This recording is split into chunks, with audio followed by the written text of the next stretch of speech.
Mambo Team Africa Worldwide. Habari ya Sabui, Habari ya Mchana, Habari ya Jioni. Good morning, good afternoon, and good evening. Uh, I think that last video I did was a little long and boring. We did no social commentary, and I kept it strictly on a Duolingo um,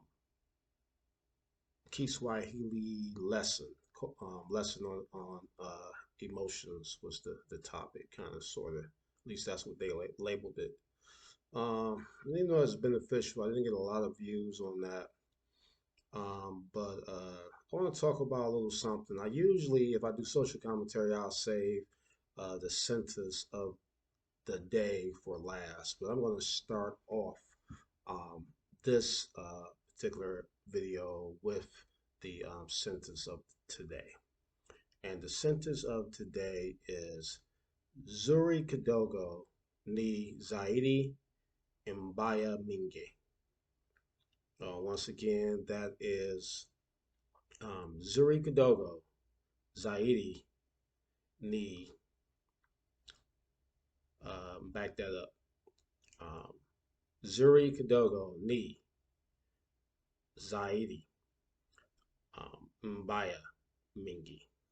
Um, to break it down, Zuri means good or beautiful or nice. In this context, it means good. Um, Kidogo means a little or some. In this context, it means a little. Ni and I means is. And the English word is means a state of being. Um, Zaidi, not to be confused with Zawadi. Zaidi means uh, more or better. And Zawadi means gift. So don't confuse those two. Mbaya means bad, B-A-D. And Mingi means a lot. And that Ingi, it changes based on the word that is following. I could be wrong. It could be better translated as Mbayasana, but I think that would mean very bad. So rather than rather bad. So if you put the whole sentence together, what I am saying is a little good is better than a lot of bad. So what do I mean by this? What I mean is that in the black community, we seem to have two extremes.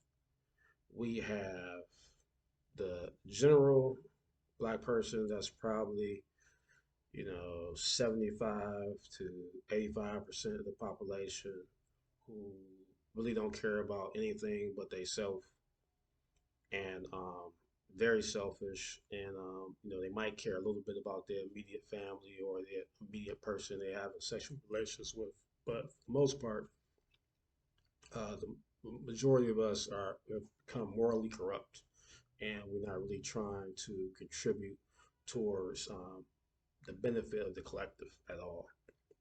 And then we have the smaller percentage, which may go from 5 to 15% of us who are just ultra radical, just uncompromising about anything, always trying to think of different ways to stick to the system, and we have a boycott on everything. Okay, now, um, and believe it or not, my criticism is not on the majority this time.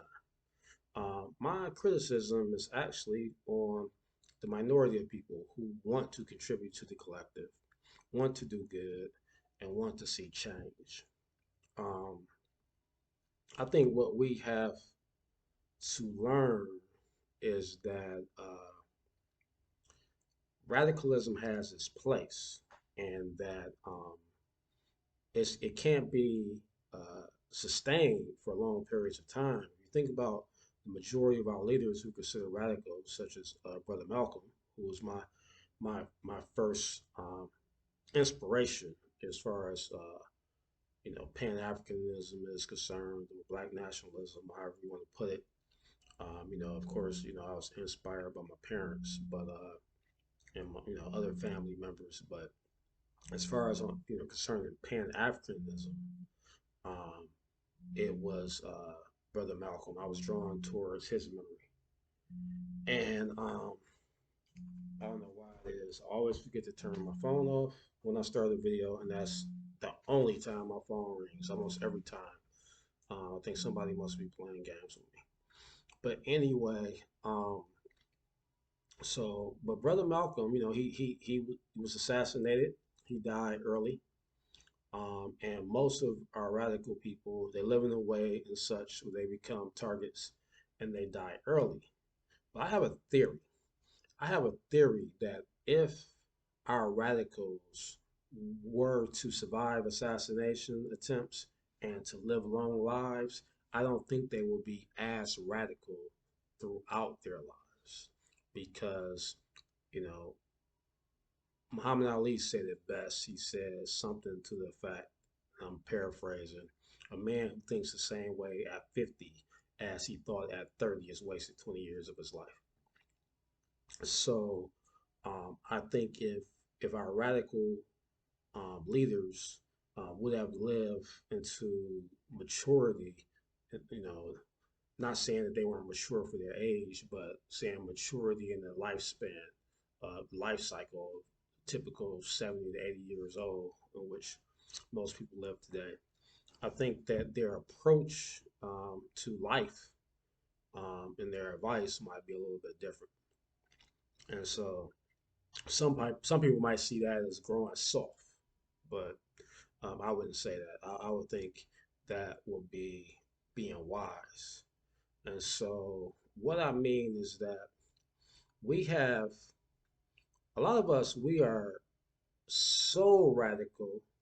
It's number one, exhausting to us, exhausting to our family members, but it's also a turnoff to the masses who we, claim to love so much and want the best for.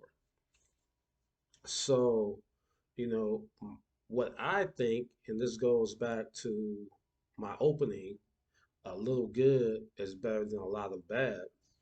I think if we were to tone down some things, we would be a more relatable example to the masses. And then they will be more willing to imitate our behavior, and that we will be doing better overall.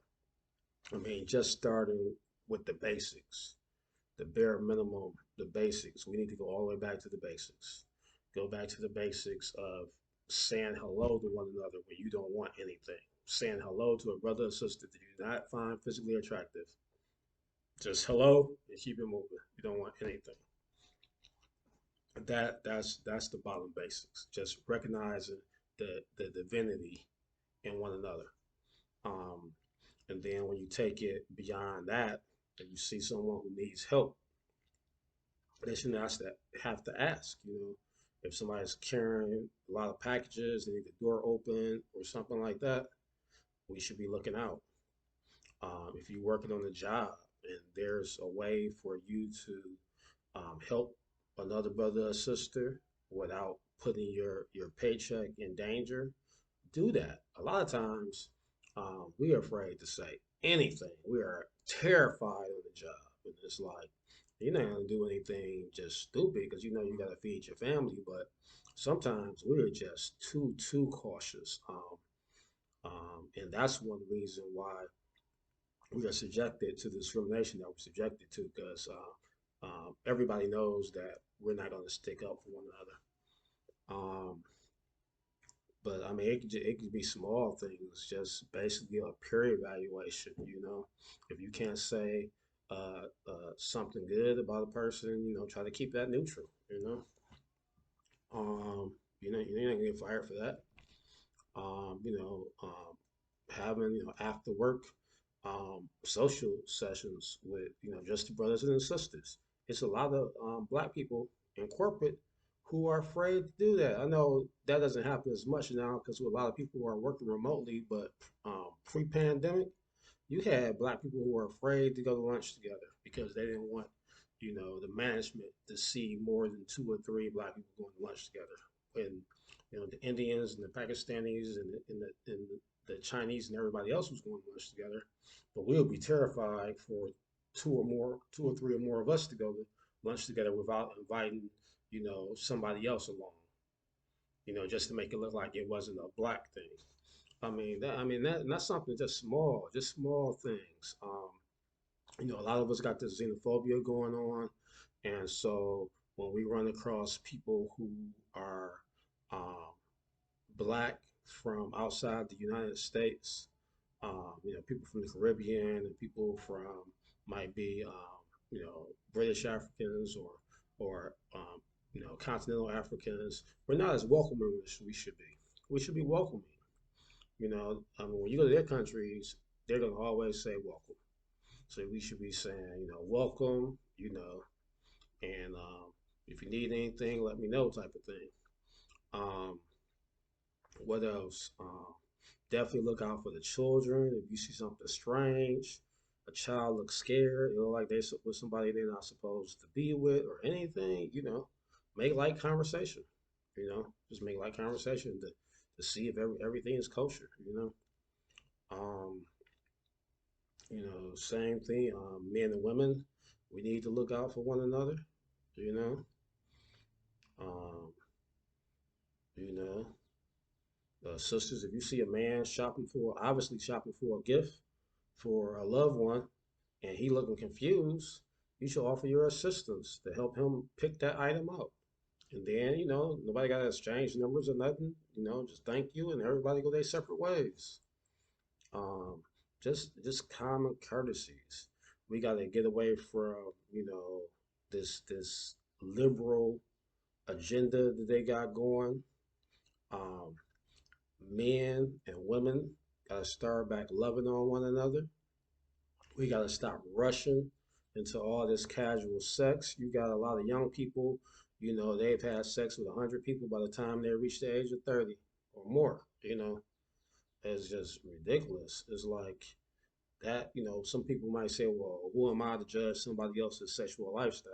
And right is right and wrong is wrong. It ain't no opinion on that. Your body is your temple, and you should treat it as such. And we shouldn't be racking up all these different sexual partners because you're exchanging spiritual energy with people, and that's why so many of us have anxiety and can't think straight. You know, Men, we should be spending the early parts of our years establishing ourselves, not necessarily getting rich. Get rich if you can, but at least establishing yourself. You need to have your own place, your own transportation, nice clothes, emergency money in the bank, to even be eligible to approach these sisters. And then that don't mean that once you get established, you marry the first woman you date. You can still be selective, but you know, there's nothing wrong with dating one woman at a time. So you can truly get to know a woman before you decide to, propose or whatever. And the same thing we gotta teach our sisters that you don't go out giving yourself to every man that you think is cool, you think is sexy, you think is rich. No, you need to vet him, man. See what he's about. See where his head at. See where his family is like. See if he care about you. See if he's chivalrous. Does he treat you right? Does he treat you like a human being, or does he just treat you like a conquest to be conquered and then pushed aside? Um, so yeah, and those of us who don't have children, and we have sisters and brothers and cousins who have children who might need a little help, we need to offer our assistance and provide a little help. Maybe they need a little break and they need somebody to babysit, or maybe they need somebody to pick their child up from school because they got a doctor appointment or something. We need to do that. I mean, it's to the point, it's a lot of people out here, they have like really nobody that they can depend on, and everybody got family, but the relationships are so bad that nobody even wants to ask a favor from their own family members. So that's what I said. We gotta go back to basics. I mean, people want to talk about ripping down economic systems or ripping down religious systems, and we can't even get good morning right.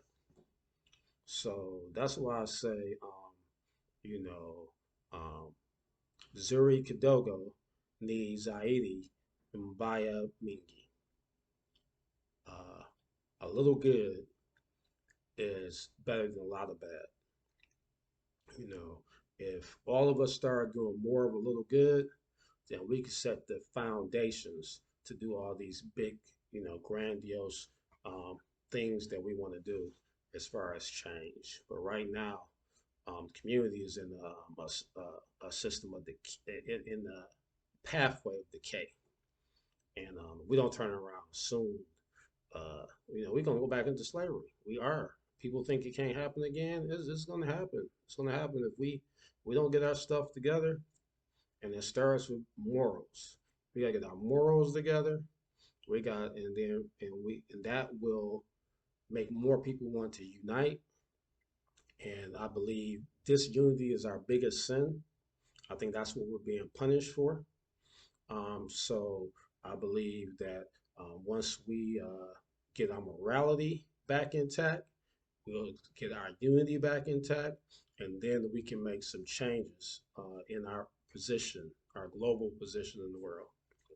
So again, uh, Zuri Kidogo ni Zaidi Mbaya Mingi. A little good is better than a lot of bad. On that note, uh, Kwaheri Kwasasa. Asante for watching.